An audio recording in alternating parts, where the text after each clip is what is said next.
De retour de mission, des gendarmes du Val d'Oise sont intrigués par un véhicule suspect. Une Renault grise, dangereusement arrêtée le long d'une voie rapide. Porte passager ouverte. Je décide de contrôler le véhicule et ses occupants. Je mets le gyrophare.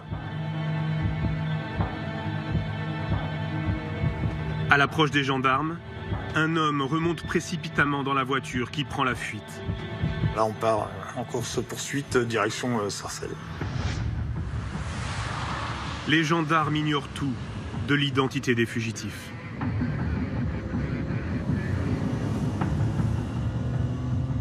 Là, je me dis que j'ai affaire à des gens, oui, qui feront tout pour essayer de nous semer.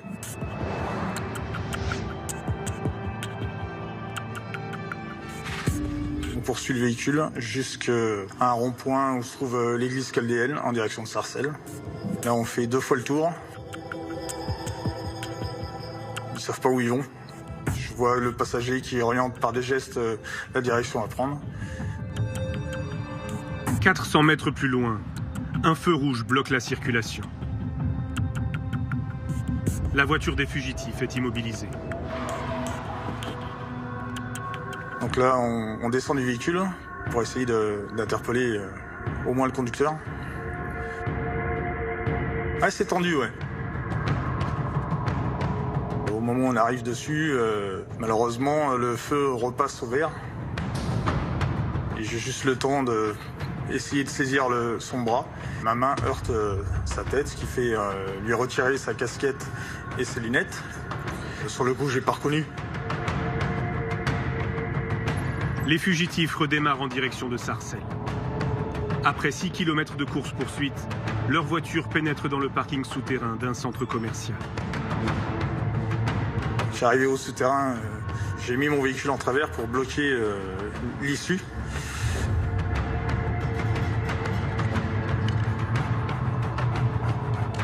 On ne sait pas à qui on a affaire, on ne sait pas s'il y a des armes. On est prudent. Le gendarme tente de suivre la piste avec son chien. La voiture est abandonnée, moteur encore allumé, mais aucune trace des passagers.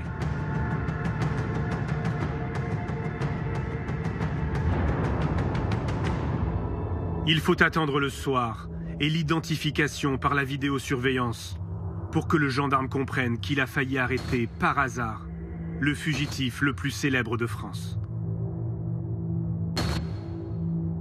5 heures après, j'apprends que c'est Faïd Redouane.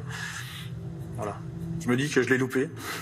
L'interpellation de Redouane Faïd se serait jouée à quelques minutes. Et s'il avait échappé de peu à la police? L'homme aurait été repéré à Sarcelles, près de Paris. Une course-poursuite a eu lieu. Juillet 2018. Redouane Faïd est le fugitif le plus recherché de France. Le voici sur des images inédites. Redouane Faïd, accompagné de son frère Rachid, visiblement très détendu avec les clients de ce café internet à Paris, bien loin de l'image d'un homme en cavale.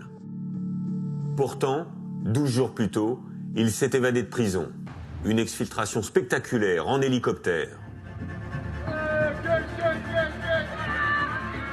Ma réaction, c'est comment c'est possible qu'il s'évade encore, justement. Et je pense au départ spontanément à une blague. Nouvelle évasion du braqueur Redouane Faïd. Redouane Faïd est de nouveau en cavale. Une nouvelle fois, le criminel de 47 ans fait la une des médias. Car depuis 2010, Redouane Faïd est devenu un habitué des plateaux de télévision. Bonjour Redouane Faïd. Bonjour. Merci d'être là. Depuis la parution de son livre, dans lequel il raconte sa vie de braqueur, Faïd se présente comme un repenti.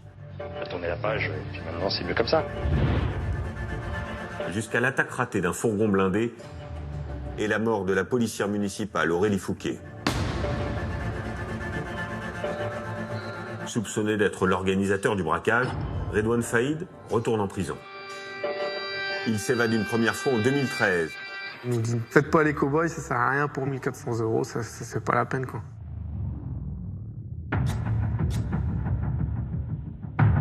Une deuxième en 2018 et renforce ainsi sa réputation de roi de la belle.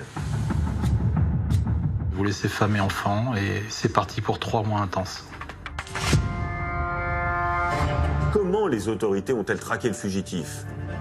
Pour quelqu'un qui s'était évadé le 1er juillet, dormir en forêt, ça veut dire que vraisemblablement il n'y a pas beaucoup de moyens financiers derrière. On identifie parmi les vêtements retrouvés un t-shirt orange qui était porté par Redouane Faïd au moment de son évasion. Ce qui a attiré notre attention, c'était la corpulence et la taille des individus qui portaient les burqas, qui manifestement n'étaient pas des femmes. Y a-t-il eu des défaillances de l'administration pénitentiaire? Madame la ministre, quand une telle faillite est ressentie comme inévitable, c'est qu'il y a quelque chose qui ne va pas. Comment un pistolet automatique et des explosifs en quantité peuvent se retrouver dans une prison sécurisée. Donc là, on sait très bien que, de toute façon, on nous attend à l'orée du bois, c'est évident. Je souhaite tirer toutes les conséquences qui devront en être tirées. Grâce à des témoignages exclusifs, Cellule de crise vous plonge au cœur de la traque de l'homme le plus recherché de France.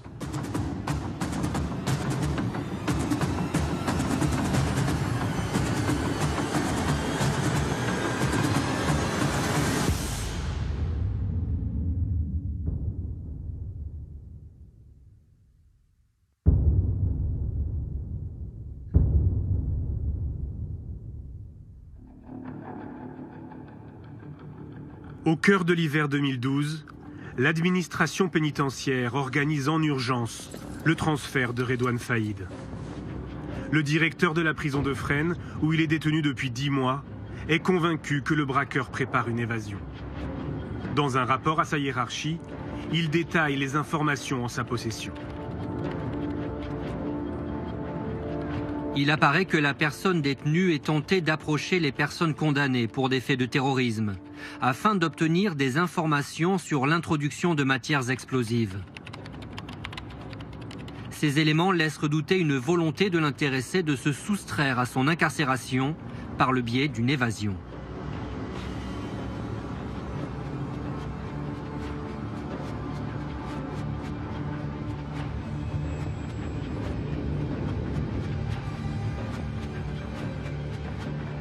Les autorités choisissent de transférer Redouane Faïd à la prison de l'Île-Sequedin. Un établissement ouvert en 2005 et réputé sécurisé. Un établissement qui est doté de miradors, qui est doté d'un système de vidéoprotection. C'est un parc pénitentiaire qui est en capacité de garder des profils sensibles, voire lourds.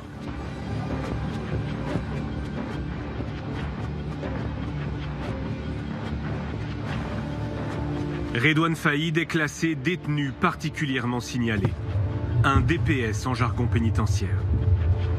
Il est soumis à des conditions de détention renforcées. L'arrivée du braqueur dans la prison ne passe pas inaperçue. Christophe est l'un de ses surveillants à Sequedin. Il parle sans autorisation, l'interview a été reconstituée. Quand un détenu médiatique comme ça arrive sur un bâtiment, comme c'était un gros profil, le plus gros profil qu'on avait, tout le monde allait vers lui. J'ai observé d'ailleurs que tous les autres détenus de Sequedin étaient à ses pieds. Ils étaient sous l'influence de Faïd. Après seulement 1 mois, les surveillants s'alarment. Redouane Faïd prend de l'ascendant sur ses codétenus. Le 25 décembre 2012, un collègue de Christophe rédige une note dans le cahier électronique de liaison. Un logiciel qui recense toutes les observations faites sur les détenus.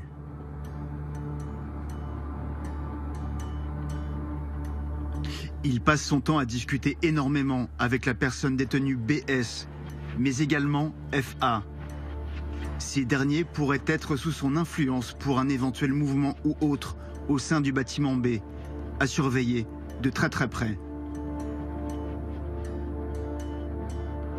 Malgré cette alerte, progressivement, la tension des surveillants se relâche. Alain Gégaud est alors directeur régional de l'administration pénitentiaire, en charge notamment de la prison de Sequedin.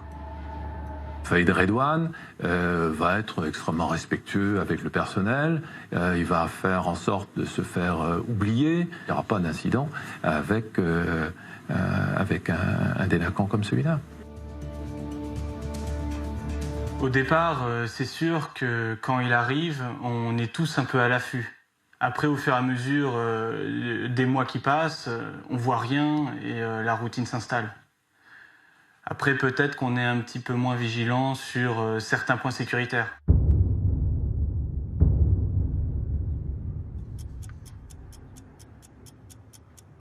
Depuis 4 mois et demi, Redouane Faïd est un détenu exemplaire. Ce matin-là, il a rendez-vous avec son frère Abdeslam pour un parloir, comme c'est le cas 2 fois par semaine. À la main, son sac de linge sale qu'il doit remettre à son frère. En dépit de son statut de détenu signalé, Redouane Faïd n'est soumis à aucune palpation de sécurité en sortant de sa cellule.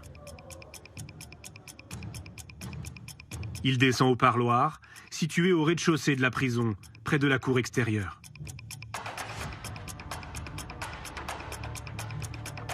Là, avec d'autres détenus, il attend d'être appelé par les surveillants pour rejoindre son frère dans un box.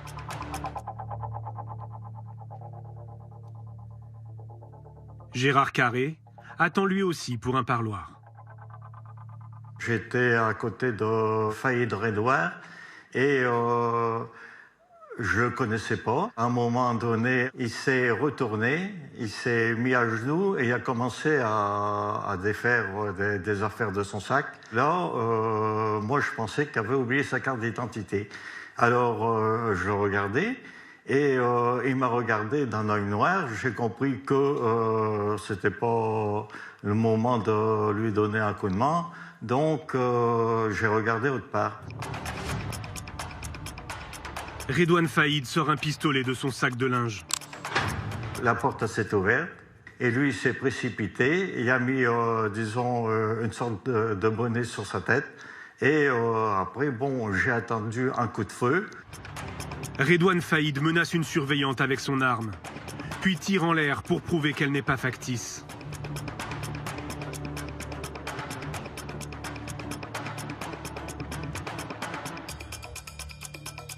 Du côté famille, Isabelle attend dans un box pour une visite. Tout d'un coup, j'entends il est armé, c'est une prise d'otage. Voilà, donc là, je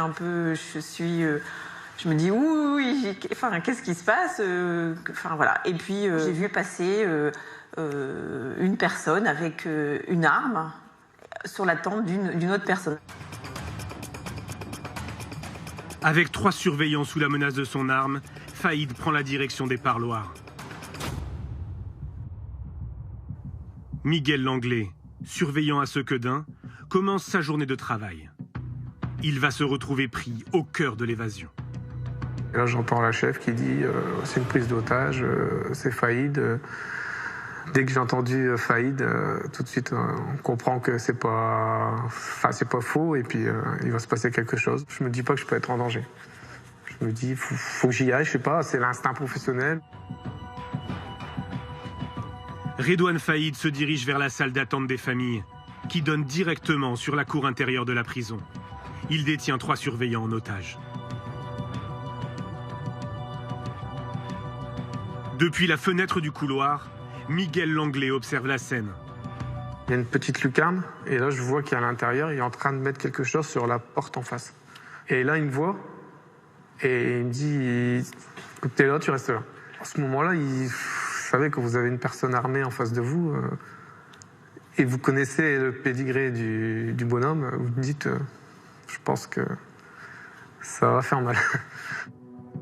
De son sac, Redouane Faïd sort un pain de plastique qu'il pose sur la porte, puis il écarte les surveillants.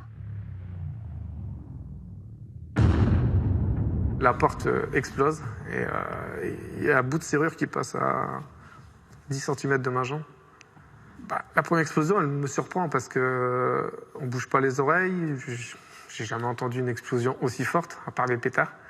Donc, je me dis, ça y est, on y est, quoi. Hein. Ça n'existe pas que dans les films, quoi. Redouane Faïd se retrouve dans la cour intérieure avec ses 4 otages. Il emprunte le chemin dédié aux familles qui rendent visite aux détenus. Il sait où il doit aller, exactement où il doit aller. On n'a même pas besoin de lui dire voilà, il sait exactement où il doit aller. Alain Gégaud est chez lui lorsqu'il est prévenu de l'évasion par le directeur de la prison de Sequedin. Moi, pour ma part, je suis informé dans les 7-8 minutes qui suivent le début de l'évasion. La première question que je me suis posée, c'est comment un pistolet automatique et des explosifs en quantité peuvent se retrouver dans une prison sécurisée. Préfet, police, gendarmerie, l'alerte remonte jusqu'aux plus hautes autorités. Lorsque les premiers policiers arrivent sur place, l'évasion est toujours en cours. Les instructions sont claires. Aucune action avant l'arrivée du GIPN, le groupe d'intervention de la police nationale.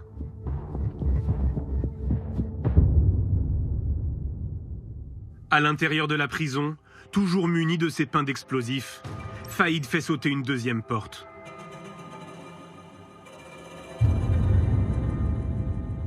Il nous dit, faites pas les cow-boys, ça sert à rien pour 1300 ou 1400 euros, c'est pas la peine, quoi. C'est pas la peine. Pensez à votre famille, à vos enfants. Enfin, il nous fait comprendre que ça sert à rien de faire le héros, quoi. Le braqueur et ses otages arrivent à la troisième porte. Les surveillants des Miradors sont armés. Pour éviter d'être pris pour cible, le détenu demande aux otages de former un bouclier humain autour de lui.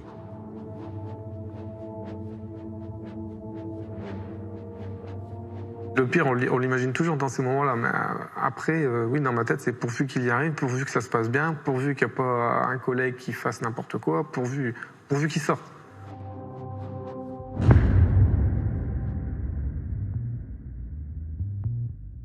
Redouane Faïd fait sauter la dernière porte, celle qui le conduit à l'extérieur de la prison. 24 minutes se sont écoulées depuis le début de la prise d'otage. Le braqueur se retrouve face aux policiers. Les premiers intervenants sont là. Ils assistent en fait à la fin de l'évasion. Ils se situent à l'extérieur, évidemment, de la maison d'arrêt, et ils voient la dernière porte exploser. Avec la fumée, l'odeur qui se dégage, ils ne peuvent pas agir sans mettre en danger la vie des otages. La numéro 2 de la PJ lilloise est accablée. Ce sont ces équipes qui ont arrêté Faïd en juin 2011. Quand on apprend l'évasion de Faïd Redouane, l'équipe est quelque part en rage. Parce que c'est quand même un camouflet pour la puissance publique qu'un homme de cette dangerosité s'évade d'une prison. Le braqueur et ses otages longent la prison en courant sur 500 mètres, jusqu'à un pont situé sous l'autoroute. Là, un complice attend Faïd dans une voiture.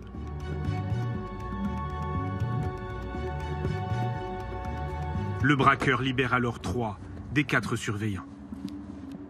Il m'a dit, toi tu viens avec moi dans la voiture. Alors pourquoi moi, je sais pas. Dans ces moments-là, on dit pas oui, on dit pas non, on n'a pas le choix. Miguel Langlais se retrouve à l'arrière de la voiture avec Redouane Faïd. Le véhicule s'engouffre sur l'autoroute, direction Paris. J'ai eu peur, ouais. Oui, je me souviens très bien d'avoir eu peur. Ouais.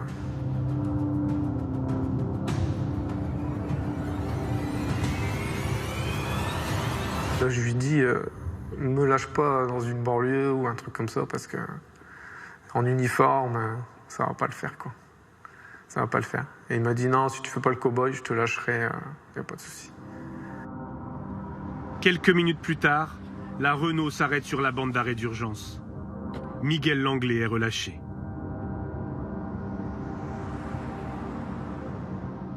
Ah là, tout s'effondre. On pense à tout, on pleure. Hein, là, on est soulagé, mais tout se ressasse, quoi. Tout revient, et puis on s'effondre. On pense aux enfants, on pense à tout, quoi. Là, c'est dur. Hein.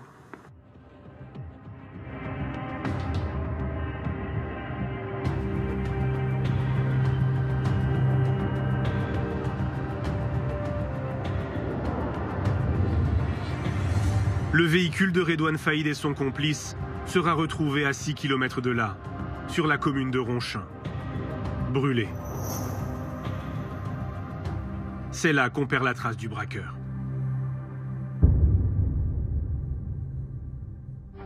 Mais tout d'abord donc cette évasion spectaculaire ce matin, un détenu issu du grand banditisme. Le braqueur Redouane Faïd s'est enfui de la prison en utilisant des explosifs et en prenant 5 personnes en otage. Redouane Faïd est le fugitif le plus recherché de France. Des barrages sont mis en place, des gendarmes déployés, des hélicoptères mobilisés.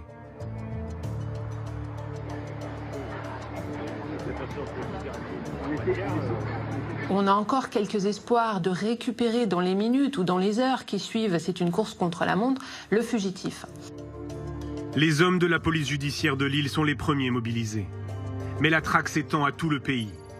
À Nanterre, l'Office central de lutte contre la criminalité organisée est mobilisé lui aussi. 130 policiers spécialisés dans le grand banditisme.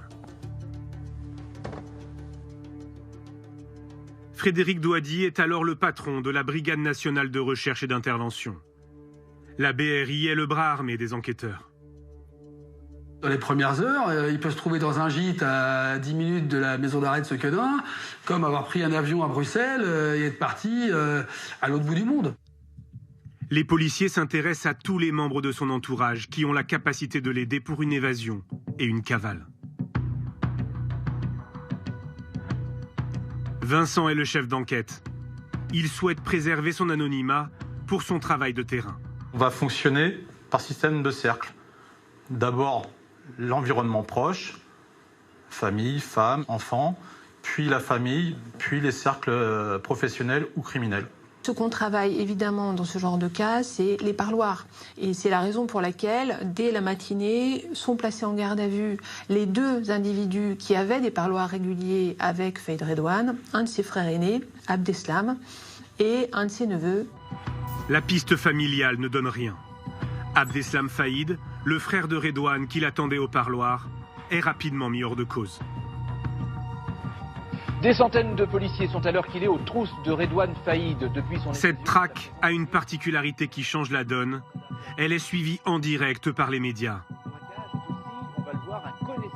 L'homme désormais le plus recherché de France laisse derrière lui... Cette notoriété le dessert un peu en fin de compte, parce qu'à ce moment-là, d'une enquête normale, vous passez à une enquête extraordinaire. Donc derrière, vous aurez, je dirais, tous des services de police qui vont être mobilisés qu'à ça, et certainement en nombre supérieur à ce qui aurait été si ça n'avait pas été Redouane Faïd. Donc sa priorité, ça va être de rester dissimulé, ça va être de passer sous les écrans radars.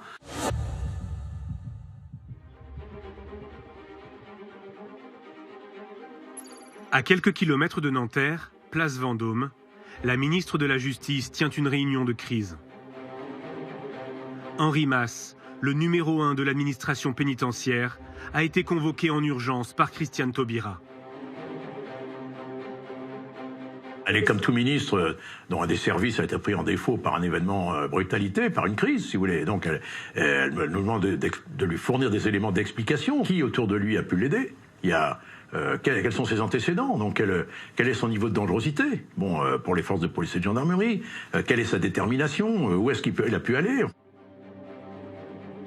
Pour Christiane Taubira, l'évasion de Redouane Faïd tombe mal. La ministre de la Justice planche depuis plusieurs mois sur une vaste réforme pénale qui défend des peines alternatives à la prison. Ses détracteurs l'accusent de laxisme et l'évasion à coups d'explosifs d'un détenu comme Faïd leur donne du grain à moudre. Et puis elle décide d'aller à Lille, ce que nous faisons immédiatement ensemble.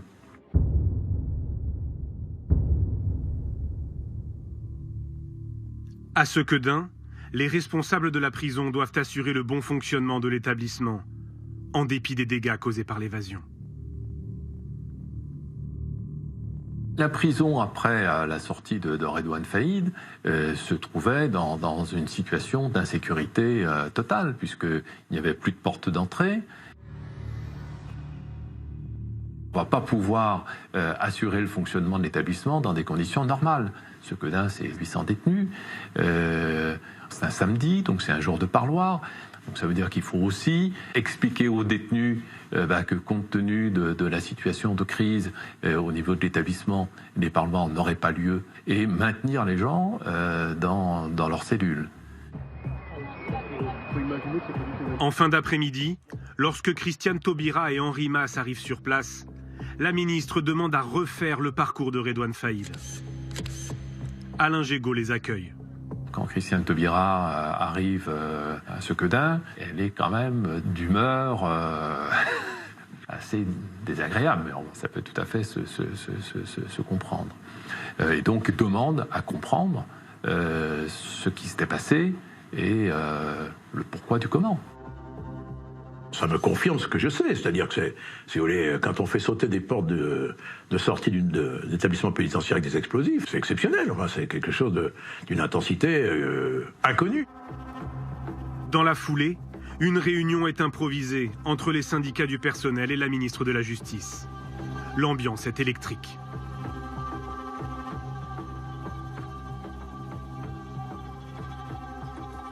Stéphane Le Serre, représentant local des surveillants, est sur place depuis le matin.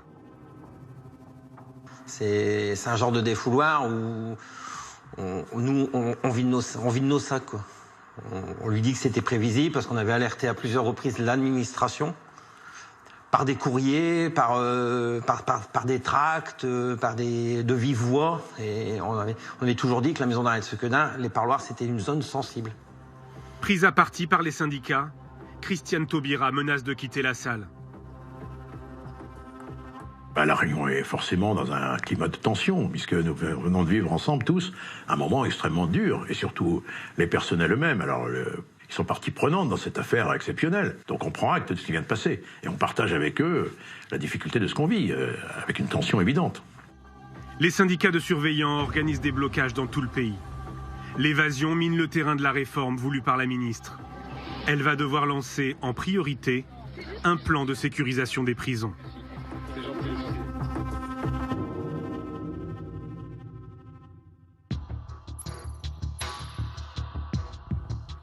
À Nanterre, pour retrouver le fugitif le plus recherché de France, les policiers déploient d'importants moyens de surveillance. Une cinquantaine de personnes sont mises sur écoute. Plus de 4 millions d'appels et de SMS sont analysés. Sans aucun résultat. On a une constante, c'est-à-dire des fausses informations diffusées par ses proches ou par lui-même, aux fins d'orienter les enquêteurs sur l'étranger. On nous annonce Faïd Redouane aussi en Algérie. C'est la raison pour laquelle, dès le jour de l'évasion, la police judiciaire va le diffuser en mandat d'arrêt européen, en mandat d'arrêt qui va être transformé international via le canal Interpol. L'intéressé lui-même est un professionnel de l'intox. Pour remonter jusqu'à Faïd, les policiers suivent aussi la piste des complicités au sein même de la prison. Grâce aux vidéosurveillances, ils découvrent un étrange manège. Le 12 avril, veille de son évasion, le braqueur a rendez-vous avec son frère et son neveu pour un parloir. Sur ces images, Redouane Faïd qui sort de sa cellule. Dans sa main, un sac rouge censé contenir son linge sale. Le surveillant ne procède pas à la palpation de sécurité.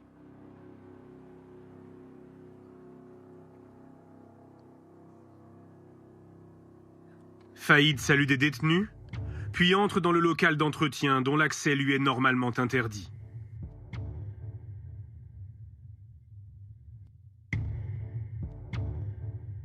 Il en ressort 22 secondes plus tard pour se rendre au parloir. Qu'a-t-il fait ou déposé dans ce local-là? Toujours est-il qu'un chien spécialisé dans les matières explosives va remarquer au niveau d'un casier dans ce local-là. Pour les enquêteurs, Redouane Faïd vient de récupérer son arme et les explosifs. Il descend au parloir, mais celui-ci est annulé. Son frère et son neveu ne se sont pas présentés. Dans le jargon pénitentiaire, c'est ce qu'on appelle un parloir fantôme. Redouane Faïd revient en cellule. Comme le parloir n'a pas eu lieu, son sac de linge sale n'est pas fouillé. Par la suite, Faïd Redouane va avoir un comportement atypique, puisque d'ordinaire, il assiste à l'ensemble de ses promenades, il va à la bibliothèque ou à la musculation. Or, suite à ce parloir fantôme, on va constater que Redouane Faïd va regagner sa cellule et ne sortira plus du tout jusqu'au lendemain matin dans le cadre de son évasion.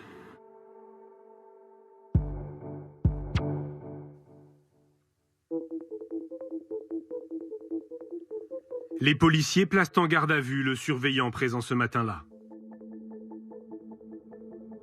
Confronté aux images de vidéosurveillance, il reconnaît des erreurs. Vous me demandez pourquoi je ne suis pas intervenu.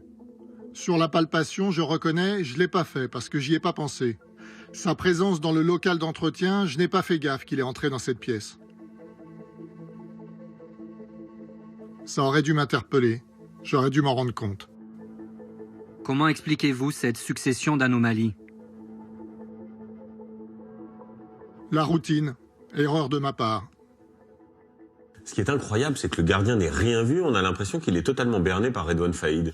Il n'y a pas que les surveillants pénitentiaires qui se sont laissés berner par Redouane Faïd. La hiérarchie, elle aussi. En fait, 2 jours avant l'évasion, une commission DPS s'est réunie. Elle devait statuer sur Redouane Faïd. Alors, dans cette commission, il y a le procureur, les services de police, les services de gendarmerie et bien sûr la direction de la prison. Et à aucun moment, un risque d'évasion de Redouane Faïd n'a été évoqué. Est-ce que depuis l'administration a reconnu ses erreurs ? Alors, elle a reconnu des fautes individuelles, mais elle n'admet officiellement aucune défaillance de l'institution.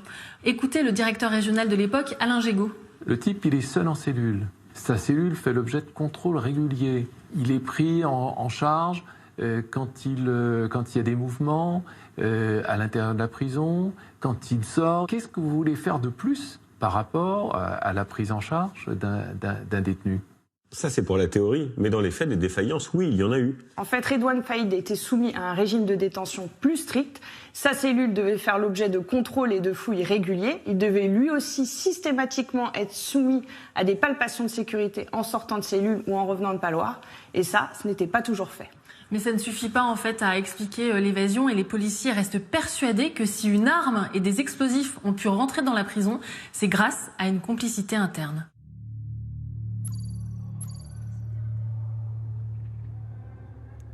À la maison d'arrêt de Sequedin, l'enquête se poursuit pour identifier les complices qui ont pu faire entrer l'arme et les explosifs. Quasi tout le monde se soupçonne. Tout le monde se demande si... Enfin voilà, on se pose plein de questions à savoir qui, comment, pourquoi. C'était une ambiance, oui, glauque.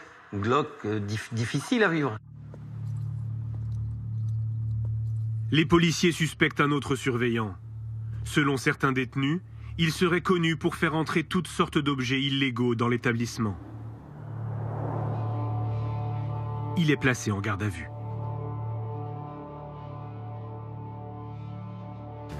Réfléchissez bien. Ne pensez-vous pas qu'il serait temps de nous dire tout ce que vous savez sur l'évasion de Faïd Redouane? J'ai jamais rentré des explosifs et des armes pour Redouane Faïd. Avez-vous fait rentrer autre chose que armes ou explosifs? Oui, de la viande, des produits d'entretien, du parfum, des shampoings et aussi des cigarettes. Le surveillant sera révoqué, mais pas condamné. Les enquêteurs n'ont ni aveu, ni preuve d'un lien direct entre lui et l'évasion de Redouane Faïd. L'enquête sur les complicités au sein de la prison piétine. Mais la traque va connaître une brusque accélération.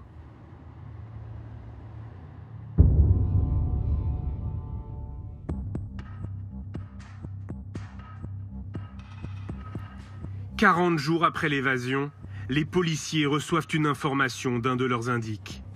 Redouane Faïd aurait passé plusieurs nuits dans un hôtel de Roissy. Le fugitif serait accompagné d'un autre homme. Ils circuleraient ensemble, à bord d'une Peugeot grise. Sur ce type d'affaires, on peut avoir des tuyaux de gars qui ont vraiment un intérêt à donner une information qui permettrait peut-être, à minima, de le localiser ou d'identifier certains de ses complices. Ab initio, on ne sait pas si l'information elle est bonne, elle est mauvaise. Donc on va l'exploiter en allant récupérer dans tous les hôtels du secteur de Roissy, il y en a quelques-uns, les bandes vidéo, les parkings, les vidéos qui sont dans les hôtels en question. Image par image, les policiers épluchent des centaines d'heures de vidéos d'hôtels et de parkings. Un détail inattendu attire leur attention. Un des opérateurs de la BNRF va constater le comportement suspect d'un individu sortant la tête de l'habitacle pour insérer son moyen de paiement au niveau de la barrière. Sauf que lorsqu'il va remettre sa tête dans l'habitacle, apparemment, il est muni d'un postiche puisque la perruque va bouger. Donc c'est à partir de ce moment-là qu'on pense avoir Redouane Faïd. Pour la première fois depuis l'évasion, après 6 semaines de traque, les enquêteurs tiennent enfin une piste solide. À votre avis, on est content ou on n'est pas content? Évidemment qu'on est content. Entre le moment où on exploite ta vidéo et le moment où on se dit que c'est lui, il n'y est plus. D'accord? Il n'est plus à l'hôtel, hein. Il ne nous attend pas, pieds et poings liés, en se demandant pourquoi on met autant de temps à venir le chercher. Donc, ça veut dire qu'on a, oui, on avance, on a un fil à tirer.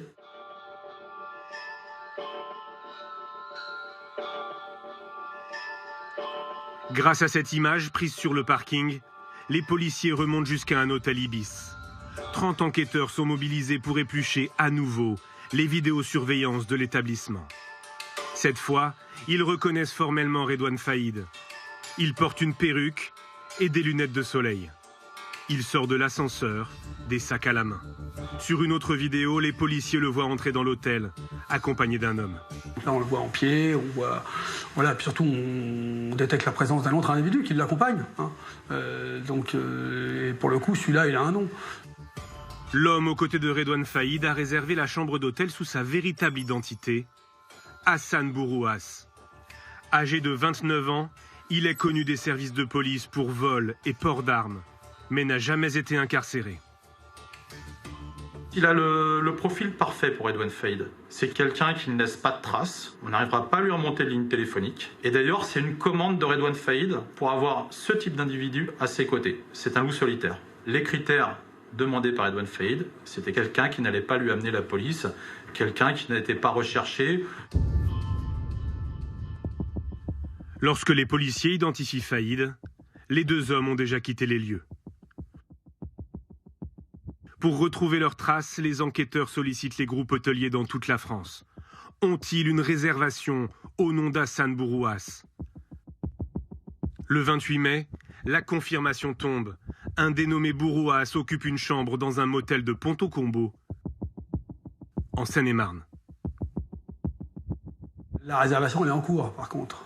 Donc il faut tout de suite se projeter sur le terrain pour aller vérifier et surtout valider cette réservation et confirmer que dans cet hôtel, il y a premièrement Bourouas et surtout Redouane Faïd.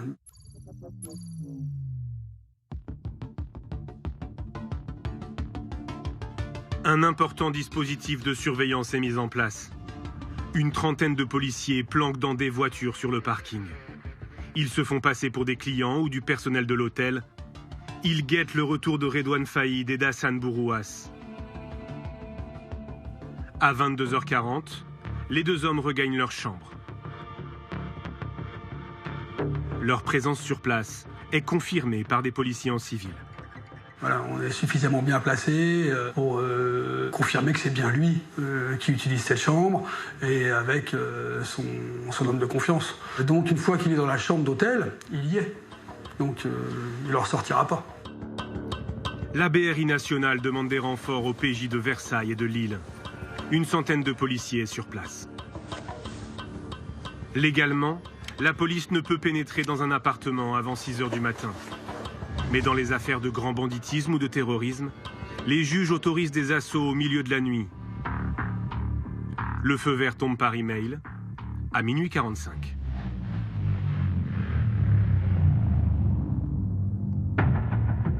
On va prendre le temps de s'assurer que les malfaiteurs sont bien endormis, donc on va attendre. Tant pis, on ronge notre frein, mais on attend pour être certain que l'opération se déroulera dans les meilleures conditions. Faïd et Bourouas occupent la chambre numéro 38. Elle est au premier étage, à l'entrée de la coursive. Une équipe de la BRI se met en position. Pour ne pas donner l'alerte, aucun client n'a été évacué. Toutes les sorties de l'hôtel sont bloquées.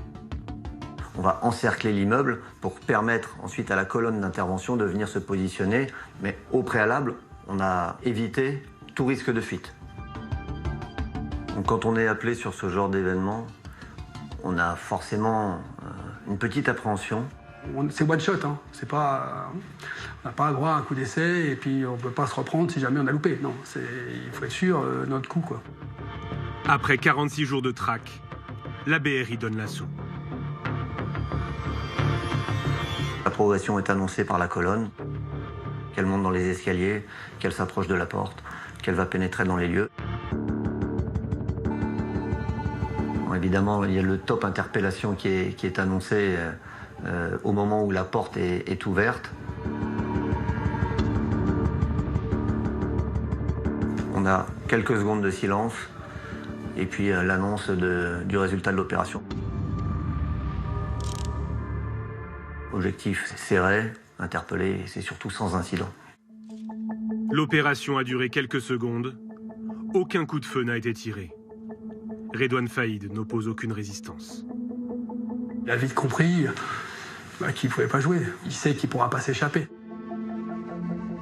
La différence d'individus qui pourraient être radicalisés, de malfaiteurs jusqu'aux boutistes, on sait que Redouane, s'il a une porte de sortie, il va essayer de l'utiliser. S'il y a un petit trou de souris, il va vouloir le prendre. Mais là, il ne peut pas. Donc, comme il n'a pas envie de mourir, il ne fait rien.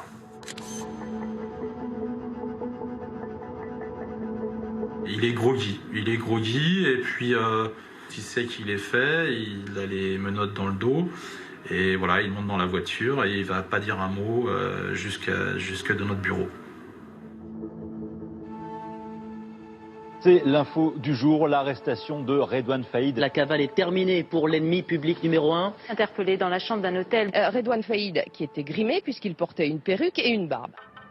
Sous très haute surveillance, Redouane Faïd est transféré au palais de justice de Lille. Face au juge, il ne livrera jamais le nom de ses complices. Interpellé avec lui, Hassan Bourouas sera condamné pour transport d'armes. De son côté, l'administration pénitentiaire va tenter de tirer des leçons de cette évasion.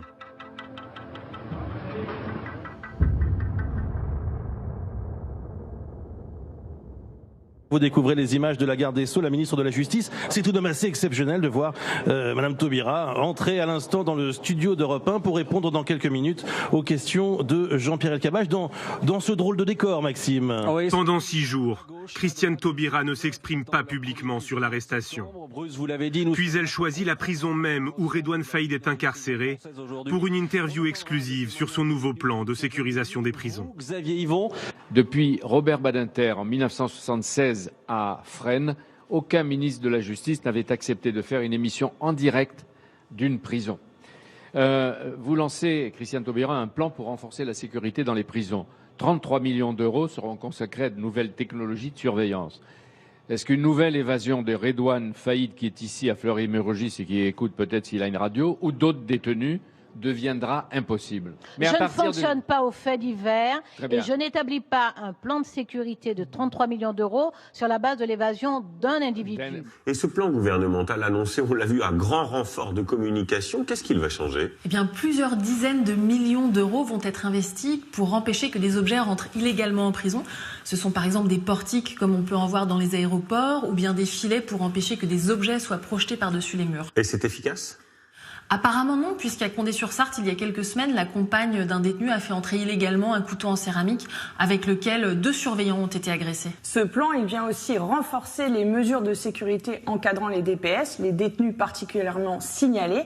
En fait, l'évasion de Faïd a révélé des pratiques très différentes en fonction des établissements. Donc un nouveau texte va venir harmoniser et renforcer ces mesures de sécurité. Bien, on imagine qu'avec toutes ces mesures, ce plan, ces millions qui sont investis, une évasion de Redouane Faïd est désormais impossible. En théorie, oui, et pourtant, il va y parvenir en organisant lui-même sa propre exfiltration.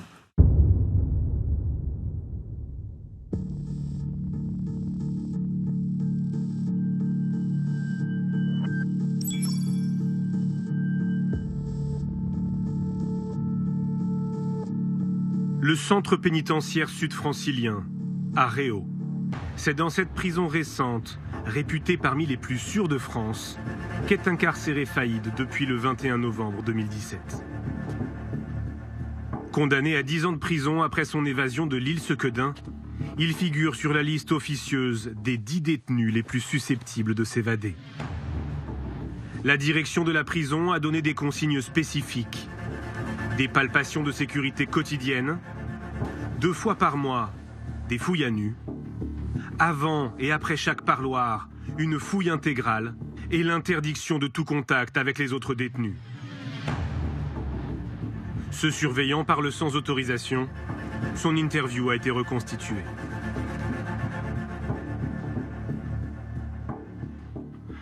Quand il allait au téléphone, tout son secteur était bloqué. C'était le seul détenu que j'ai vu en France pour qui on bloquait même le personnel. On le bloque, on bloque tout le monde. Il passe avec 2 surveillants et un gradé du quartier d'isolement, comme une star. Il est starifié. Tout le monde le regarde. C'est-à-dire que pour lui, la prison ne tourne plus pendant 20 à 30 minutes. Mais ces mesures ne vont pas suffire. Dès le début, les surveillants s'inquiètent de son comportement. Redouane Faïd, il scanne les lieux. On a l'impression qu'il mesure chaque centimètre carré et il maîtrise son espace.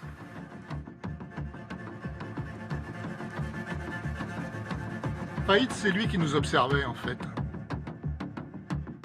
Il prend ses marques, il prend ses repères, il s'habitue.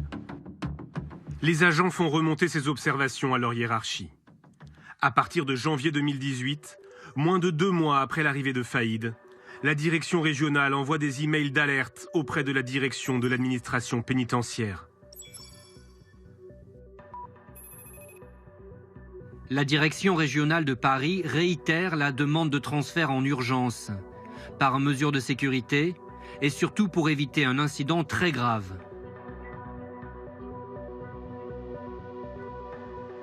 Pendant 6 mois, des messages toujours plus alarmistes réclament le départ de Faïd de la prison de Réau, sans réponse de la direction centrale.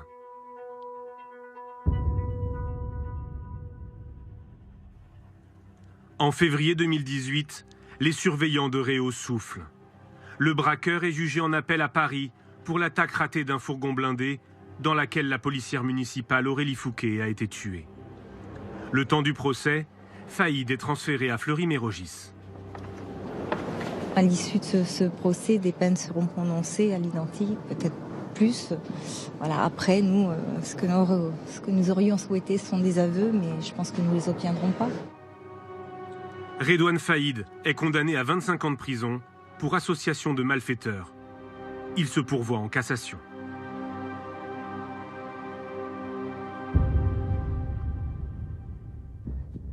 Cinq jours plus tard, à la grande surprise du personnel du centre pénitentiaire, le braqueur est de retour à Réau. Un des chefs qui l'accueille ce jour-là me dit « Mais tu peux pas imaginer la réaction de Redouane Faïd d'être agréablement surpris de se retrouver à Réau. Je pense que c'est pas la qualité de la bouffe qui lui a manqué. Quand il revient, il est content. Il est content parce qu'il est dans un environnement qu'il maîtrise. Dans un lieu connu, c'est plus facile de préparer quelque chose d'illicite. Moins de 15 jours après le retour de Faïd à Réau, la direction régionale redemande par email son transfert à l'administration centrale. Il a déjà repéré toutes les failles de la structure et la connaît trop bien maintenant. Nous savons par expérience que c'est juste une question de temps. Le 22 juin, après de nombreuses relances, la direction de l'administration pénitentiaire finit par répondre. Le transfèrement aura lieu dans le courant du mois de septembre. Cette réponse provoque la colère de la direction régionale.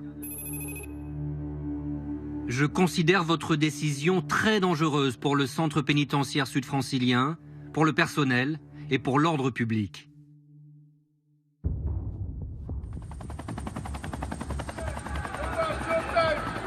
Le 1er juillet 2018, 9 jours après cet email, Redouane Faïd s'évade une deuxième fois.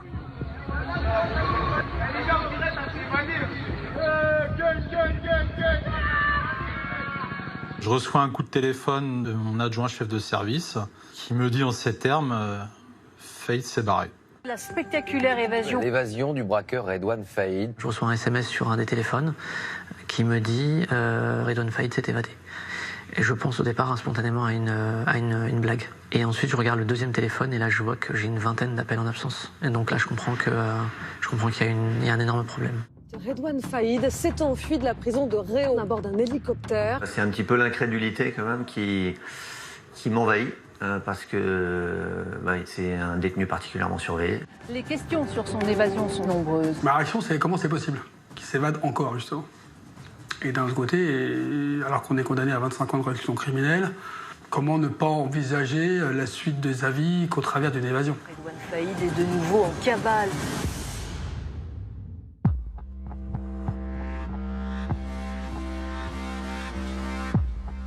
« 1750 policiers et gendarmes sont mobilisés, une nouvelle fois. Mais les opérations de contrôle ne donnent rien. Aux côtés de la PJ de Versailles, l'Office central de lutte contre la criminalité organisée repart sur les traces du fugitif que ses équipes avaient interpellé 5 ans plus tôt. Le 1er juillet, c'est un dimanche, veille de grand départ en vacances. C'est quelque part une des périodes les plus délicates de l'année, tout simplement. Si ce n'est qu'en police judiciaire, on a une capacité à mobiliser très rapidement des gens. Rapidement, on a toute la brigade qui est dépêchée sur place, tous les enquêteurs qui sont disponibles, qui d'initiative vont aller travailler. Au bas mot, on est entre 80 et 100 enquêteurs de police judiciaire qui rapidement sont envoyés, dépêchés sur les différentes scènes de crime. Et voilà, c'est reparti. Donc, direction le service, vous laissez femmes et enfants, et c'est parti pour 3 mois intenses. Place Vendôme, le cabinet de la ministre Nicole Belloubet est submergé par de fausses rumeurs. Youssef Badr, le porte-parole du ministère, doit les désamorcer.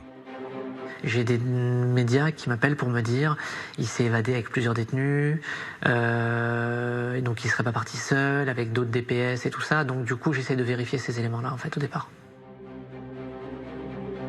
C'est déjà ce qui va être dit, que les prisons sont des passoires, qu'il y a une espèce de laxisme ou qu'il y a une espèce de laisser-aller, qu'on va probablement aussi s'en prendre aux surveillants en évoquant des éventuelles complicités internes et tout ça. Donc là, on sait très bien que, de toute façon, on nous attend à l'orée du bois, c'est évident.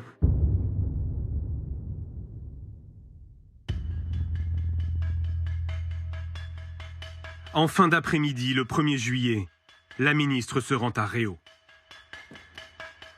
Venu lui aussi soutenir les surveillants, le syndicaliste Régis Grava l'interpelle sur les demandes de transfert de Faïd.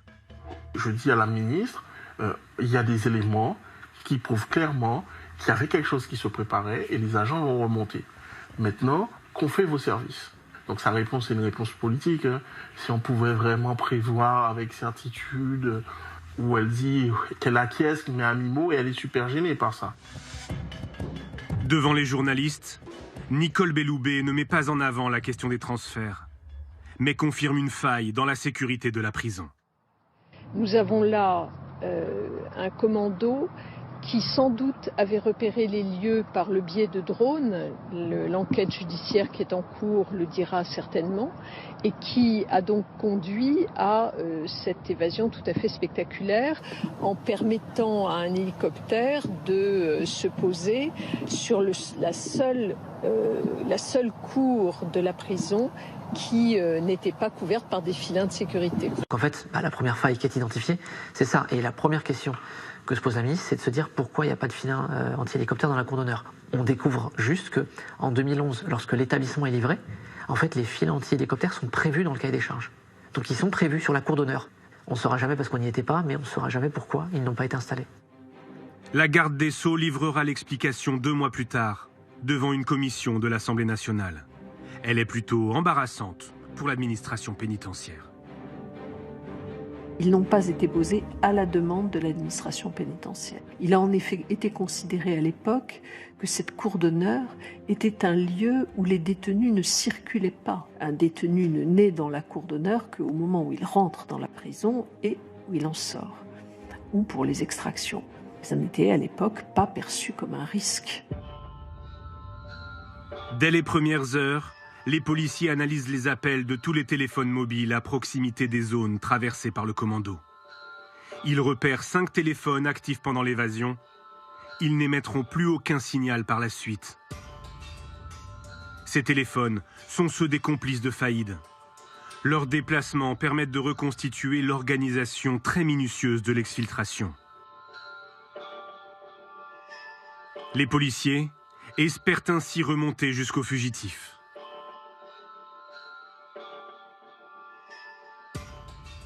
Dès 8h30, le 1er juillet, une Renault Mégane noire se déplace sur la N104 en Seine-et-Marne. Elle fait étape à Lésigny pour déposer un complice.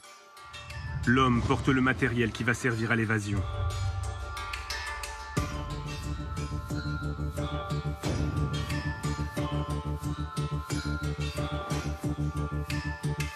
La voiture dépose ensuite les 2 autres complices près de l'aérodrome de Lognes. Se présentant comme un père et son fils, les 2 hommes prétendent venir pour un vol d'initiation. Ils insistent pour voler en Alouette, un vieil appareil capable de transporter 4 passagers, en plus du pilote.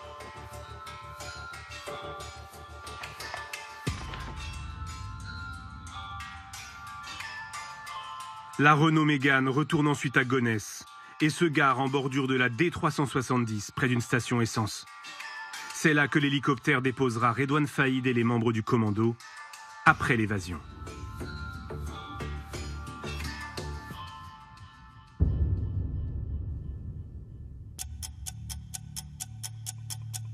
Au même moment, à la prison de Réau, Redouane Faïd est conduit au parloir, escorté par 2 surveillants. Il est vêtu d'un t-shirt orange, détail qui va avoir son importance. Dans une synchronisation parfaite, le complice de la Mégane donne le top départ par téléphone au commando de l'hélicoptère.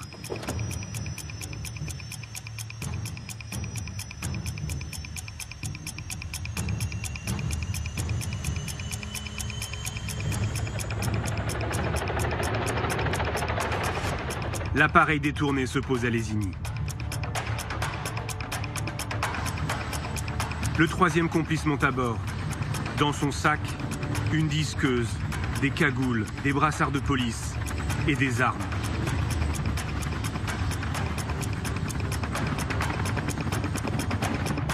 Le commando est au complet.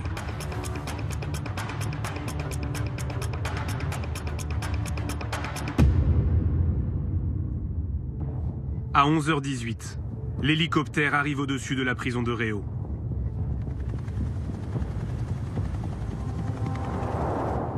Les comptes rendus des surveillants permettent de reconstituer ce qui s'est passé minute par minute.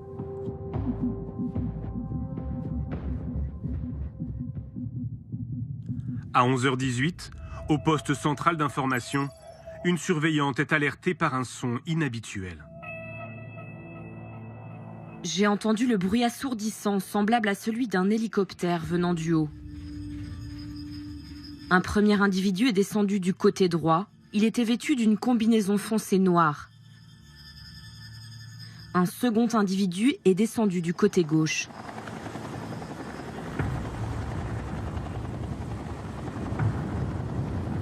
J'ai aussitôt appelé la police par la ligne directe. Celle-ci était en dérangement. À la porte d'entrée de la prison, le surveillant-chef tente lui aussi de contacter la police. Sans succès.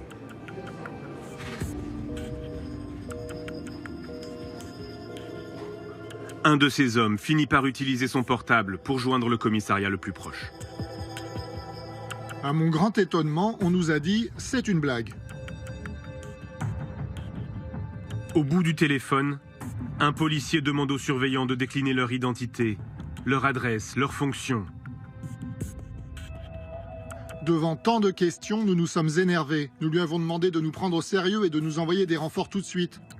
Il nous a dit de nous calmer car il suivait la procédure et nous a reposé les mêmes questions.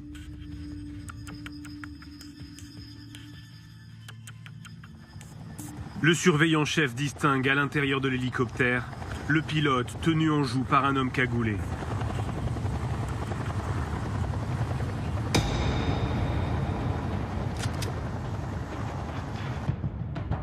Les 2 autres membres du commando entrent dans la prison en découpant une porte réservée aux forces d'intervention.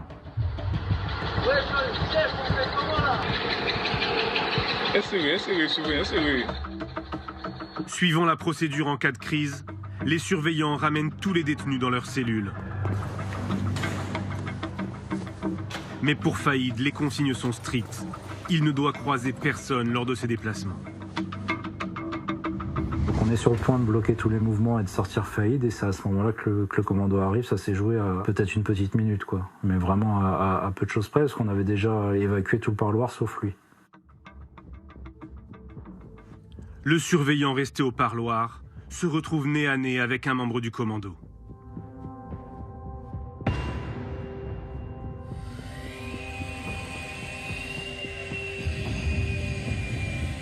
J'aperçois un individu cagoulé avec un brassard police qui coupe le pêne de la cabine. Cet individu ne m'a pas vu durant sa manipulation. Sans arme, le surveillant est dans l'impossibilité d'intervenir. Redouane Faïd et ses complices rejoignent l'hélicoptère.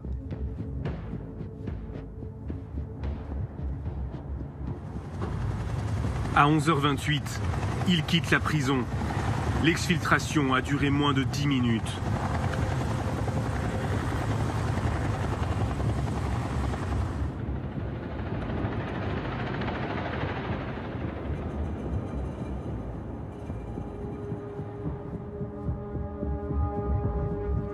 La police n'arrivera qu'après le décollage de l'hélicoptère.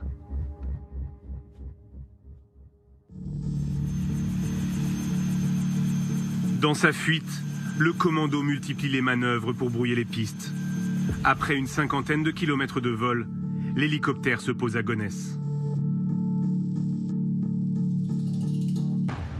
Les fugitifs mettent le feu à l'appareil. Le pilote les voit prendre la fuite à bord de la Mégane. Ils se rendent ensuite dans le parking souterrain d'un centre commercial, en bordure de l'autoroute A1.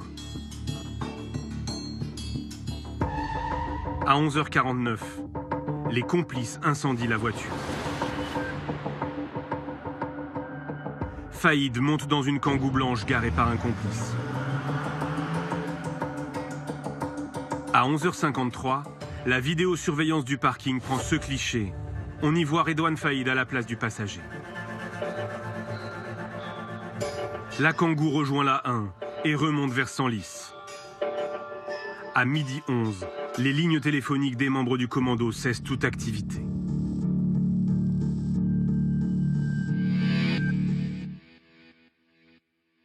Le premier réflexe, c'est de se dire qu'on a affaire à des malfaiteurs d'envergure, à des gens, pour le coup, dont c'est le métier, qui n'en sont pas à leur coup d'essai, qui sont peut-être entraînés, qui ont même pu répéter cette opération. On n'est pas face à des amateurs. Les enquêteurs décortiquent ce qu'ils appellent les scènes de crime.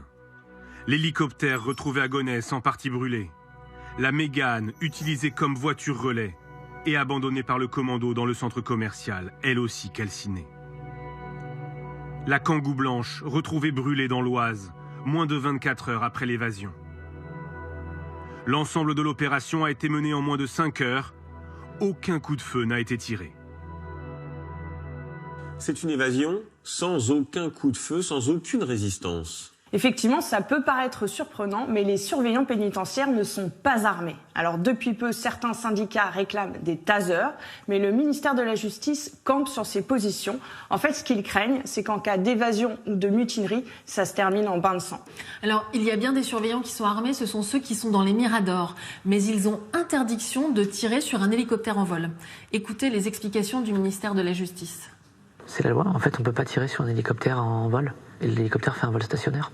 Si vous tirez, ça veut dire que quelque part vous sacrifiez aussi les gens qui sont dedans. Or, avec le commando, je crois qu'il y a le pilote, il me semble, et je pense que les surveillants aussi ne savent pas qui est dedans, ils peuvent imaginer tous les scénarios possibles. Il y a peut-être des gens qui ont été pris en otage, on ne sait pas. C'est ce qui permet d'expliquer l'évasion de Redouane Faïd, le fait que les surveillants et les surveillantes ne soient pas armés. Alors c'est plus complexe que ça. Le cœur du problème, c'est ce transfert de Redouane Faïd qui n'a jamais eu lieu malgré les nombreuses alertes de la direction régionale. Oui, les échanges de mails qui demandaient ce transfert de prison n'ont pas donné lieu à un transfert effectif. En effet, chacun se rejette la faute et dans cette administration réputée pour son mutisme, les fuites vont se multiplier. Dès le lendemain de l'évasion, le 2 juillet, Le Figaro va révéler en partie cet échange de mails.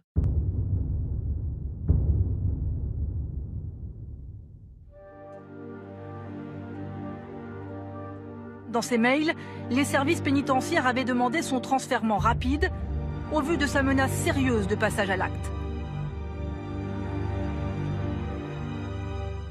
Là, vous avez des échanges de mails qui sortent dans la presse, où tout le monde se tourne vers nous pour nous dire attendez, regardez, on nous avait alerté, on vous avait informé, et vous n'avez rien fait. C'est pas la réalité de ce qui se passe. Et là, les fuites qui sont données sont en plus parcellaires et donc forcément partiellement fausses. La personne qui fait sortir une information a toujours intérêt à la faire sortir. Je n'en ai pas tiré de conclusion à partir du moment où je ne savais pas qui le diffusait, ou d'où la fuite émanait. Ces mails traduisent la remontée du terrain qui n'a pas été suivie par ces décideurs. Ça permet aux uns et aux autres de dire la vérité. Pourquoi l'administration centrale n'a pas pris la décision de faire bouger Redouane Faïd. Avec ces fuites qui pointent des dysfonctionnements au plus haut niveau de l'administration pénitentiaire, Nicole Belloubet se retrouve en première ligne. Madame la ministre, quand une telle faillite est ressentie comme inévitable, c'est qu'il y a quelque chose qui ne va pas. À l'Assemblée nationale, lors de la séance des questions au ministre, les députés demandent des explications. Il y a pu avoir des erreurs et les informations de la presse de ce matin, une demande sans suite de transfert vers un centre mieux sécurisé, nous interroge. Nous voulons savoir ce que vous comptez faire pour tirer les conséquences de cette évasion. La parole est à Madame Nicole Belloubet, garde des Sceaux, ministre de la Justice. Je souhaite porter un regard clinique sur cette évasion et je souhaite tirer toutes les conséquences qui devront en être tirées. Je dis bien toutes les conséquences, y compris pour mesurer les défaillances et prendre les éventuelles sanctions qui s'imposeraient si cela est nécessaire. Au-delà des erreurs individuelles, ce qui est pointé dans cette affaire, c'est la responsabilité de toute l'administration pénitentiaire. Oui, nous nous sommes procuré cet échange de mails et nous avons le fin mot de l'histoire. Alors, face à la colère de la direction régionale, l'administration centrale propose finalement de transférer Faïd à Fleury-Mérogis. Sauf que Fleury, c'est une prison qui est surpeuplée. Salah Abdeslam y est incarcérée.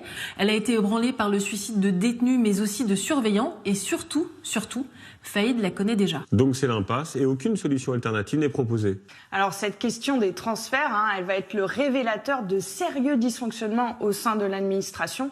Et Nicole Belloubet, la ministre de la Justice, va bien être obligée de les reconnaître. Écoutez-la. L'inspection relève une difficulté de ce point de vue. Autrement dit, une insuffisante réactivité des gens qui sont aujourd'hui à l'administration centrale et qui ne répondent peut-être pas avec la réactivité suffisante à ce type de détenus à risque. Bien, c'est clair. La ministre pointe les responsabilités de certains cadres de l'administration pénitentiaire, mais aussi leur décalage, leur déconnexion avec ce qui se passe sur le terrain dans les prisons. Et la crise est telle que Nicole Belloubet va annoncer une réforme d'ampleur et notamment la fusion des services qui s'occupent de la remontée d'informations depuis les établissements et ceux qui s'occupent des transferts. Et suite à cette crise, le numéro 2 de l'administration pénitentiaire va être écarté. Officiellement, c'est dans le cadre de cette réforme, mais c'est lui qui avait supervisé le transfert de Redouane Faïd.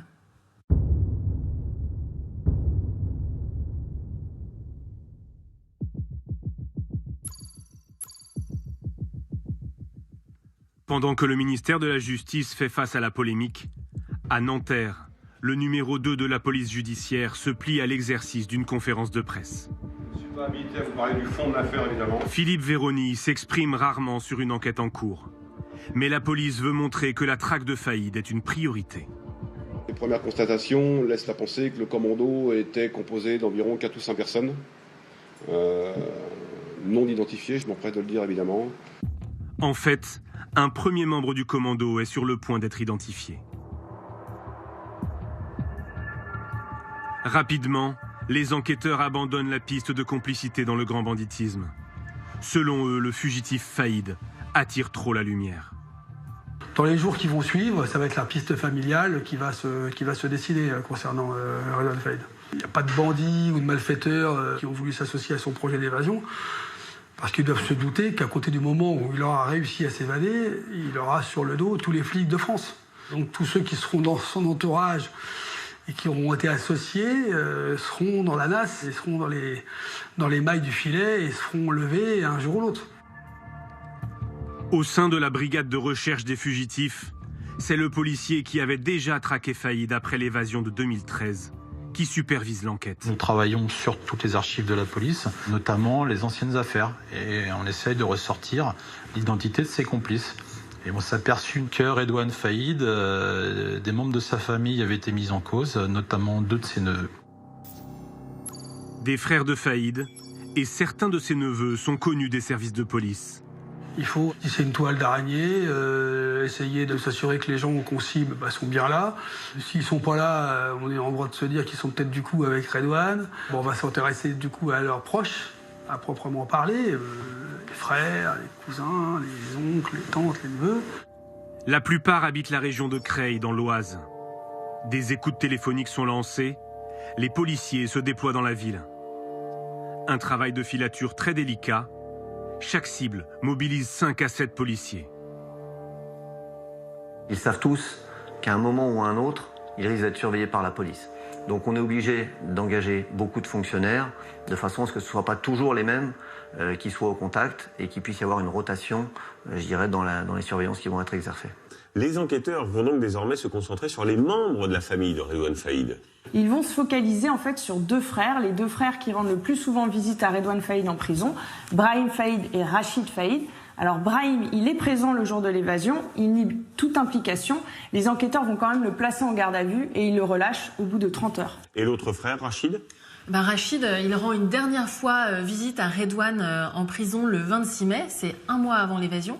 Et ensuite, il a un alibi solide, il part pour l'Algérie. Donc lui aussi est écarté par la police ? Pas tout à fait, parce qu'en fait, les enquêteurs s'aperçoivent qu'il a un 2e passeport, qu'il a réservé des billets pour rentrer en Europe en multipliant les escales. Ils perdent sa trace à Amsterdam, mais ils sont convaincus que le jour de l'évasion, il était bien présent en France. Et ça va se confirmer, ça, par la suite ? Un élément vient confirmer cette thèse, l'ADN retrouvé sur le parcours du commando, et il correspond bien à celui de Rachid Faïd. C'est un point important et une sacrée avancée pour l'enquête, car désormais les enquêteurs, la police, sait que Rachid Faïd était présent au moment de l'évasion. Ils vont décider en fait de ne pas rendre l'information publique parce que ce qu'ils espèrent, c'est que Rachid Faïd les conduise jusqu'à son frère Redouane.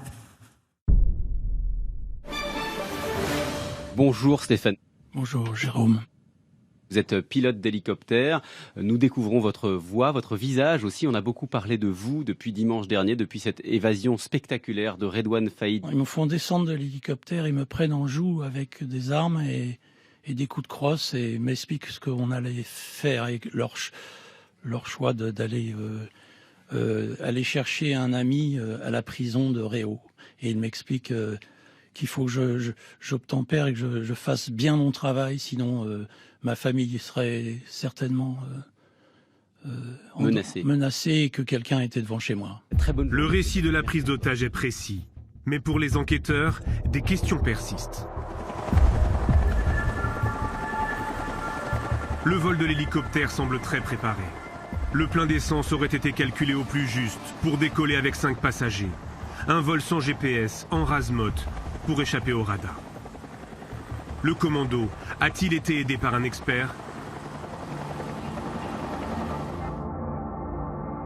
Un autre élément intrigue les enquêteurs. Une proche du pilote a échangé des lettres avec Faïd jusqu'en 2016.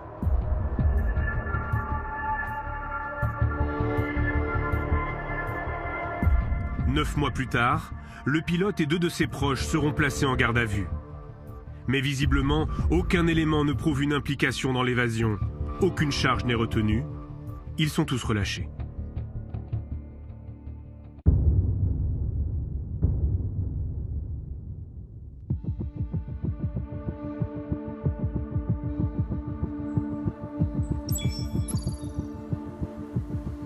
Une découverte en forêt confirme la piste familiale. Les enquêteurs mettent la main sur du matériel utilisé par les malfaiteurs lors de l'évasion. Il a été retrouvé grâce au témoignage d'un chasseur.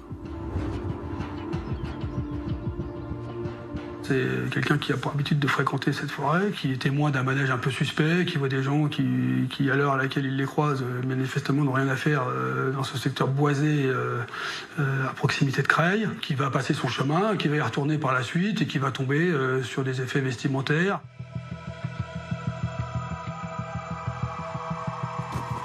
On identifie parmi les vêtements retrouvés un t-shirt orange qui était porté par Redouane Faïd au moment de son évasion. Cette découverte, ça nous a fait comprendre deux choses. C'est que, pour quelqu'un qui s'était évadé le 1er juillet, dormir en forêt, ça veut dire que vraisemblablement il n'y a pas beaucoup de moyens financiers derrière et qu'il est sur un cercle assez resserré et il est dans sa zone de confort puisqu'il est sur Creil. Donc les éventuels départs à l'étranger avec une cagnotte cachée, etc., pour nous, ça n'apparaissait pas être la piste la plus pertinente. Donc on était à ce moment-là, on a acquis la conviction qu'il pouvait être dans le milieu creillois qu'il connaît si bien. Sur place, les policiers retrouvent surtout des armes. 2 fusils d'assaut et des gilets pare-balles. Des éléments qui les inquiètent. Les armes, de manière générale, vous en débarrassez, vous les détruisez, comme les véhicules. La disqueuse thermique aurait dû subir le même sort, parce que vous pouvez laisser des éléments d'ADN sur ces armes, sur ces objets. Donc on est surpris. Mais ça laisse sous-entendre le passage à l'acte vers un nouveau projet criminel, un futur casse, un centre fort, une bijouterie, une banque, un fourgon blindé. Et donc ça nous met une pression supplémentaire. Le chasseur qui a trouvé les armes identifie l'un des hommes croisés dans la forêt. Il s'agit d'un neveu de Faïd, Isaac. Le témoignage confirme les complicités familiales, mais toujours aucune trace du fugitif. Un autre coup de chance va faire progresser l'enquête.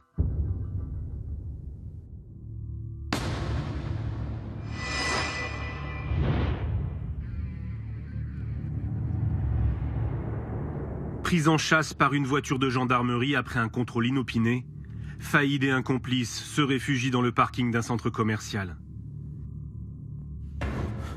Ils parviennent à prendre la fuite à pied.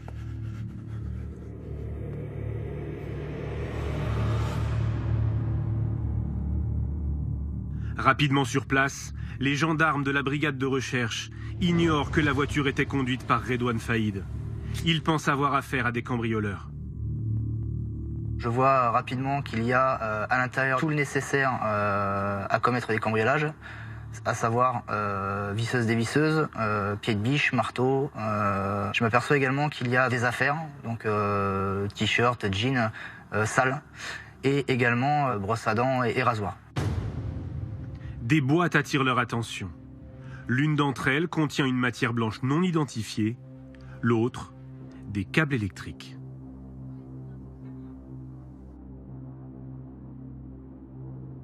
Et là, mon collègue me dit immédiatement, oh là là, attention, on dirait de l'explosif. Comme j'ai pas de formation en explosif, la crainte que j'ai à cet instant T, c'est que effectivement, que ça vienne exploser et qu'on dénombre pas mal de morts, étant donné qu'au-dessus du parking, on a quand même une salle de sport qui est bondée. On est au mois de juillet, donc il fait relativement chaud. Donc ouais, moi ma crainte à ce moment-là, c'est effectivement que la matière se dégrade et qu'elle vienne exploser. C'est la capitaine Marie Lenéillon qui lance l'évacuation. On est une trentaine de gendarmes qui arrivent quasi dans les 15 à 20 minutes. Donc on commence à faire un gel vraiment des lieux, à pousser les personnes. Et peu de temps après, je sais que la commissaire de Sarcelles arrive aussi avec un maximum de renforts. Et là, on a pu vraiment s'organiser pour vraiment interdire l'accès dans un rayon de 300 mètres, 400 mètres aux personnes, faire évacuer le McDonald's, faire évacuer la salle de sport. Le soir même, les 2 fugitifs sont formellement identifiés sur les images de vidéosurveillance. On y voit Redouane Faïd, la main dans un sac où il cache probablement une arme. Et derrière lui, son frère Rachid. C'est une histoire incroyable, une course-poursuite un peu par hasard qui va se terminer donc par l'évacuation de ce centre commercial. Oui, et le plus fou, c'est que si les mèches sont authentiques, les explosifs sont des faux, du simple mastic. Alors une hypothèse consiste à penser que Faïd voulait remonter un braquage. Redouane Faïd n'a donc pas les moyens de se procurer de véritables explosifs, du vrai matériel ?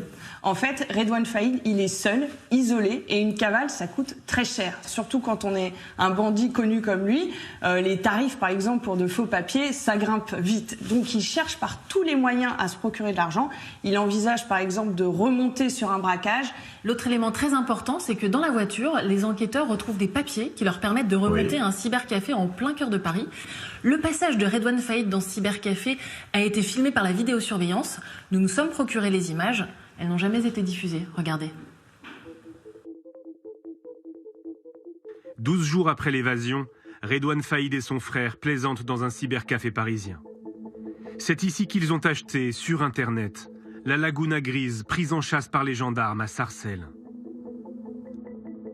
On voit quelqu'un qui a l'air plutôt serein, hein, qui fait des courses comme vous ou moi, sans être particulièrement stressé. Il est un petit peu grimé dans le sens où il porte une casquette pour essayer quand même d'être le moins visible possible. Enfin, en tout cas, il n'a pas de perruque, il n'a pas de moustache, il n'a pas de bonnet. Donc, mais quelqu'un qui est relativement zen. Voilà. On ne peut pas rester terré au fond d'un igloo. Donc il faut bien vivre, il faut sortir, il faut voir des gens, il faut prendre des contacts, il faut vivre. Hein. Sinon, si c'est pour pas vivre, autant rester en prison. Donc il faut faire quelque chose. Donc forcément, il s'expose. Les policiers vont organiser des planques devant le cybercafé. Sans résultat.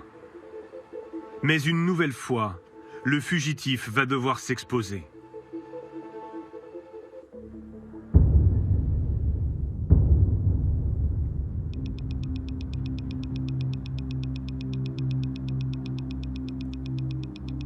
Des unités de la BRI se déploient dans la forêt de Creil. Grâce à des écoutes et des surveillances, les enquêteurs ont compris qu'un rendez-vous est organisé entre un neveu de Faïd et un réseau lié au grand banditisme. Les policiers espèrent qu'il va déboucher sur une rencontre avec Faïd, qui recherche des soutiens logistiques ou financiers. Le neveu prend son interlocuteur en selle, mais au dernier moment, le passage d'un hélicoptère éveille la méfiance des deux hommes.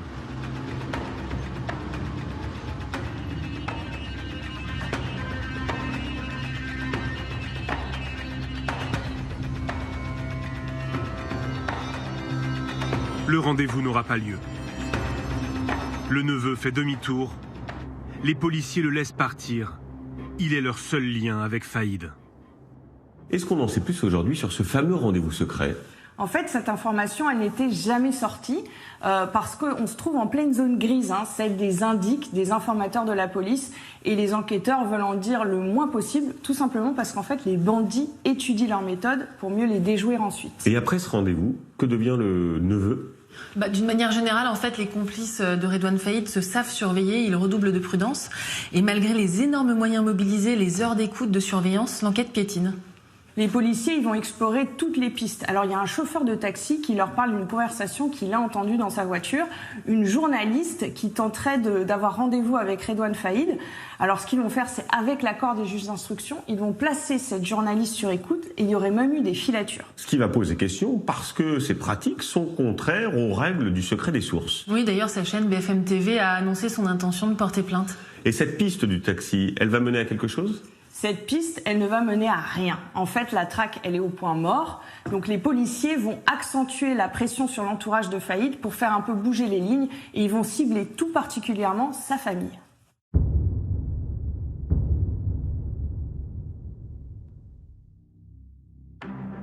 Le 5 septembre, une vague de perquisitions est lancée en Île-de-France et dans l'Oise.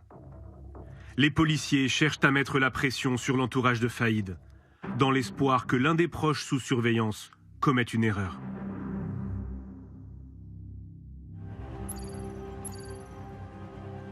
Au lendemain de cette opération, le premier flic de France rend public la principale piste suivie par les enquêteurs. Gérard Collomb, ministre de l'Intérieur et des Relations avec les cultes, bonjour. Bonjour. Perquisition, opération de police dans l'Oise, hier dans plusieurs villes, Creil, Méru, Compiègne. On pense qu'il est effectivement réfugié dans sa proximité, dans les lieux qu'il connaît bien, où il a un certain nombre de parents, d'amis, et donc c'est là que les policiers cherchent pour pouvoir l'arrêter. La déclaration ne facilite pas le travail des policiers, qui ont déjà des difficultés à se dissimuler à Creil. C'est une petite ville, tout le monde se connaît, une petite ville dans laquelle il y a plusieurs quartiers difficiles, dans lesquels y rester longtemps est quasiment impossible. Si on reste trop longtemps dans ce genre de quartier, on est détecté, ce qui pourrait mettre à mal l'intégralité de l'enquête. À Creil, la BRI continue les planques et les filatures.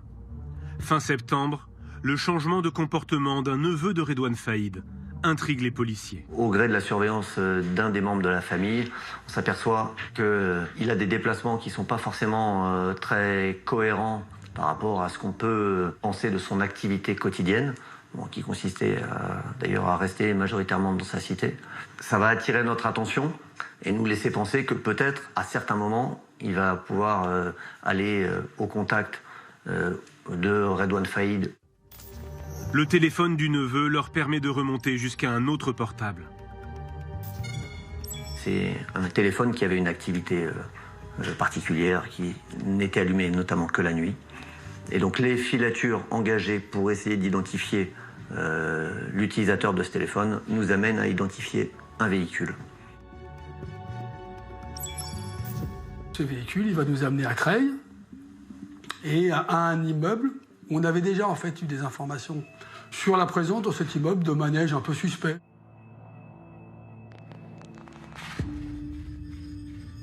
Les policiers s'intéressent à l'une des habitantes de l'immeuble. Le jour, elle a une activité normale, mais ses sorties nocturnes sont plus inhabituelles.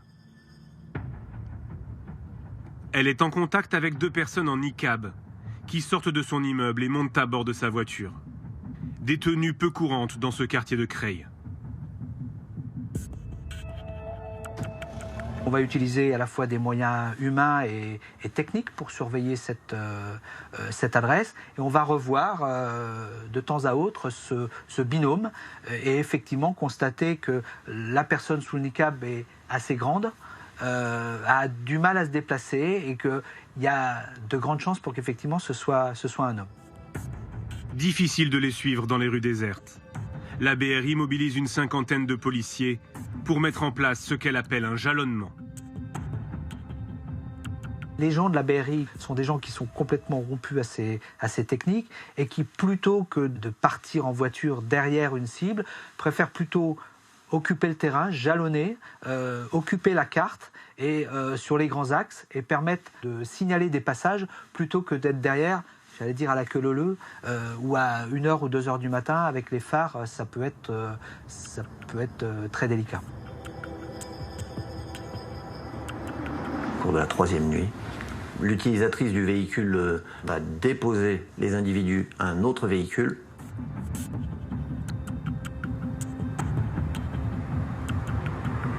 Et là, les individus auront enlevé leur burqa.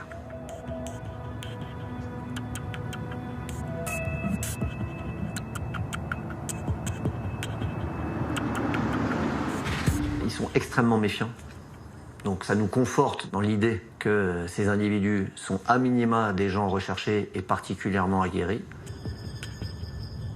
Les enquêteurs tentent d'établir que l'un des 2 suspects est bien Redouane Faïd. Mais ils leur donnent du fil à retordre.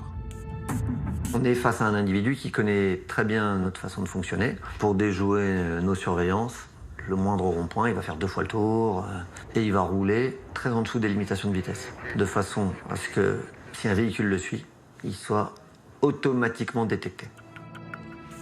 Finalement, à la faveur d'un éclairage, les policiers pensent avoir identifié le fugitif. On acquiert vraiment à ce moment-là la conviction que la personne qui se trouve au tout départ de notre surveillance en passager du véhicule, c'est à 99% Redouane Faïd.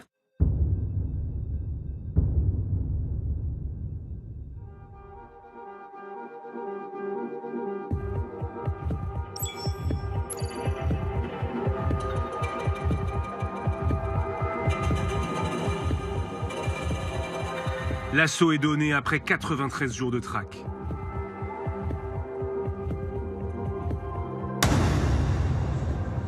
Faïd est interpellé à 4h20 du matin avec son frère Rachid et ses 2 neveux.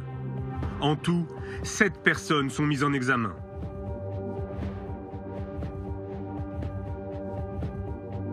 Comme en 2013 et la fin de sa première cavale, le chef d'enquête est sur les lieux.